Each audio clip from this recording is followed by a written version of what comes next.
Hirsch Goldberg Poland became known as the face of the Israeli hostages inside Gaza. His parents even spoke at the Democratic National Convention.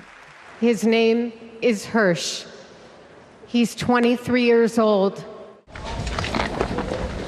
Israel has recovered 6 bodies of hostages held by Hamas inside the Gaza Strip.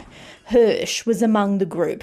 Found in an underground tunnel, the military says they were killed in the last few days. The feeling on the ground here is of deep sadness and anger. Many of the hostage families criticise the Israeli government, claiming they're deliberately obstructing the progress on a hostage release deal in favour of prolonging the war in Gaza. And they've already organised mass anti-government protests across the country for later today. In the occupied West Bank, the sound of intense fighting rings out as Israel continues with major military raids, it says, against Palestinian militants. At least 19 Palestinians have been killed in the operation. Many have been claimed by militant groups as fighters, but the figures include children too. We left our house. I was carrying my daughter like this on the ground.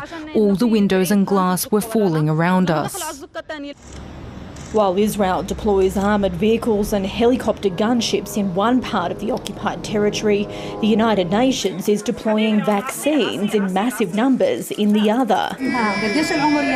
Battling a public health war against the polio virus in Gaza, a deadly disease often spread by water contaminated by faecal matter. Israel has promised temporary pauses so the life-saving vaccines can be administered. 1.3 million doses have already been delivered for administration in the Gaza Strip, and 400,000 more are on their way. It could be just in time for Amal and her daughter Faida. I had to come to the hospital with my daughter, but I had to leave my other children in the tent while I came here.